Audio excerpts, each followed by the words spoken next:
இயேசு கிறிஸ்துவின் இனிய நாமத்திலும் சேனைகளின் அதிபதி தரிசன சபையின் சார்பிலும் இந்த தரிசன வார்த்தை என்ற யூடியூப் சேனல் நிகழ்ச்சிக்கு உங்களை வாழ்த்தி வரவேற்கிறேன். உங்களுக்கு எல்லா வாசல்களும் அடைக்கப்பட்டது போல இருக்கிறதா? எதை ஆரம்பித்தாலும் தடையாக இருக்கிறதா? நம் குடும்பத்தினர் செயல்களுக்காகவும் பிள்ளைகளின் காரியங்களும், நாம் நேசித்தவர்களின் எதிர்ப்பும், மற்றவர்களால் வருகிற ஏமாற்றமும் உங்களை பலனற்று போக செய்கிறதா? கலங்காதீர்கள். தேவன் உங்களை தனிப்பட்ட விதத்தில் அறிந்திருக்கிறார். அவர் அறியாமல் நம் வாழ்க்கையில் ஒன்றும் நடப்பதில்லை. பிள்ளைகளின் பிரச்சனைக்கு ஒரு முடிவு வைத்திருக்கிறார். உங்கள் கடினமான காரியங்களை இந்த செய்தியை கேட்டுக்கொண்டு இருக்கும்போதே தேவன் உடைத்து போடுகிறார். அடைக்கப்பட்ட கதவுகள் இப்பொழுதே திறக்கப்படுகிறது. கர்த்தருடைய வழிகள் நடுக்கடலில் இருக்கிறது என்று சங்கீதம் 77:19 கூறுகிறது.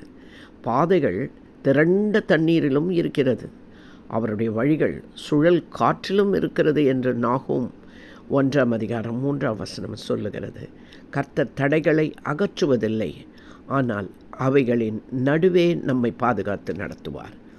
தண்ணீரின் இரைச்சலை பார்க்கிலும் சமுத்திரத்தின் வலிமையான அலைகளை பார்க்கிலும் கர்த்தர் உன்னதத்திலே வல்லமை உள்ளவர்.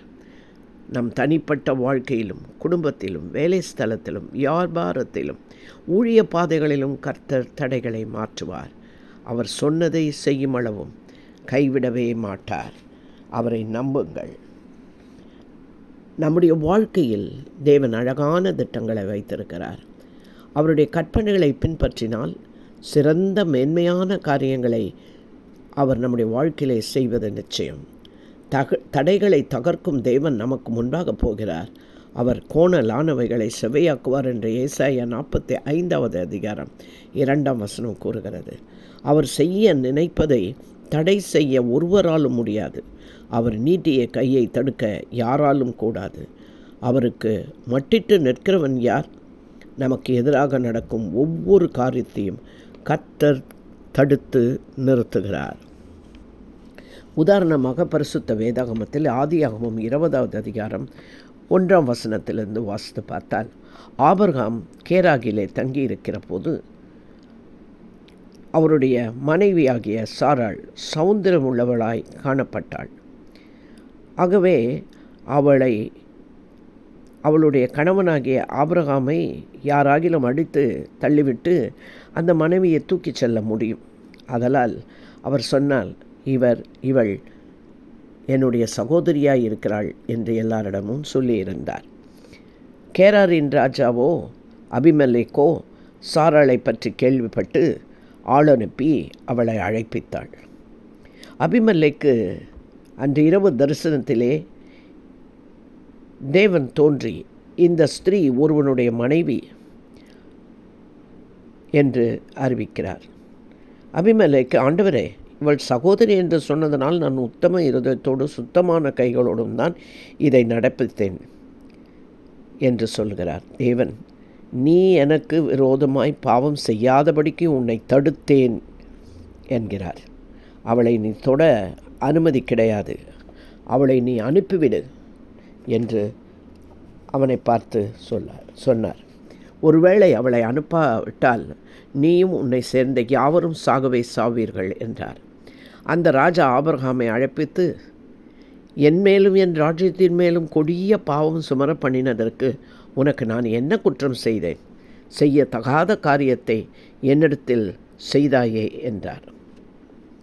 இன்னொரு இடத்துல பரிசுத்த வேதாகமத்தில் மத்தேயுக்கு எழுதின சுவிசேஷம் 1:19-24 இயேசு கிறிஸ்துவின் தாயாகிய மரியாள் யோசேப்புக்கு நியமிக்கப்பட்டிருக்கையில் அவர்கள் கூடி வரும் முன்னமே அவள் பரிசுத்த ஆவியினால் கர்ப்பவதியானாள் என்று காணப்படுகிறது.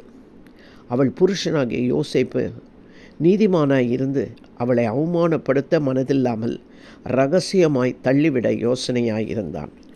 கர்த்தருடைய தூதன் யோசேப்பினுடைய சொப்பனத்தில் வந்து, யோசேப்பை, உன் மனைவியாக மரியாளை சேர்த்து கொள்ள ஐயப்படாதே.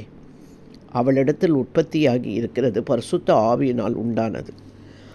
அவள் ஒரு குமாரனை பெறுவாள், அவருக்கு இயேசு என்று பெயரிடு. அவர் தமது ஜனங்களின் பாவங்களை நீக்கி அவர்களை ரட்சிப்பார் என்றார். யோசேப்பு கர்த்தருடைய தூதன் தனக்கு கட்டளையிட்டபடியே தன் மனைவியை சேர்த்து கொண்டார். ஆக யோசேப்பு மரியாளை தள்ளிவிட நினைத்த காரியத்தை கர்த்தர் தடை செய்தார். மரியாளுக்கு ஆதரவை யோசேப்பிடத்தில் கொடுக்க வைத்தார். அதேபோல் பரிசுத்த வேதாகமத்தில் இன்னும் ஒரு உதாரணம். 2 சாமுவேலின் புஸ்தகம் 17வது அதிகாரம் 9 23 வரை வாசித்தால், அகித்தோப்பேல் என்றவர் அப்சலோம், அதாவது தாவீதின் மகனுக்கு ஆலோசனை சொல்லி அப்சலோமின் தகப்பன் தாவீதையும் அவனோடு இருக்கும் யோனத்தான் மற்றவர்களையும் பிடித்து கொன்று போடும்படி ஆலோசனை கொடுத்தார்.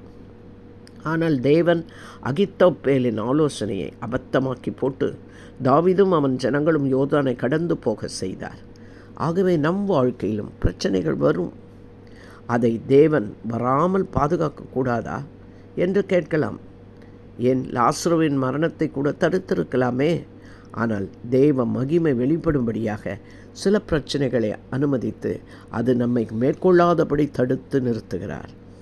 ஏன் நேரிட்டது, ஏன் தேவன் இப்படிப்பட்ட காரியங்களை அனுமதிக்கிறார் என்று நினைக்காமல் தேவ மகிமை நம்மில் வெளிப்பட நம்மை விட்டு கொடுப்போம். 2 கொரிந்தியர் 4ஆம் அதிகாரம் 8ஆம் வசனம் சொல்லுகிறது, எப்பக்கத்திலும் நான் நெருக்கப்பட்டாலும் ஒடுங்கி போவதில்லை, கலக்கம் அடைந்தாலும் மன முறிவு அடைவதில்லை, துன்பப்படுத்தப்பட்டும் கைவிடப்படுவதில்லை, கீழே நாம் தள்ளப்பட்டும் மடிந்து போவதில்லை என்று இந்த வசனம் சொல்லுகிற அர்த்தத்தை புரிந்து கொள்ளுவதற்கும் தேவ மகிமை விளங்கும்படியாகவும் பிரச்சனைகளை தேவன் அனுமதிக்கிறார். ஆனால் அது சீக்கிரத்தில் நீங்கிவிடும். இந்த லேசான உபத்திரவம் நமக்கு அதிகமான நித்திய கனமகிமையை உண்டாக்குகிறது. காணப்படுகிறது எல்லாம் அநித்தியம், காணப்படாதவைகள் நித்தியமானவைகள். பூமியினுடைய கூடாரம் அழிந்து போகும், அதாவது நம்முடைய சரீரம் அழிந்து போகும். கைவேலை இல்லாத வீடு பரலோகத்தில் நமக்கு நிச்சயமாய் உண்டு.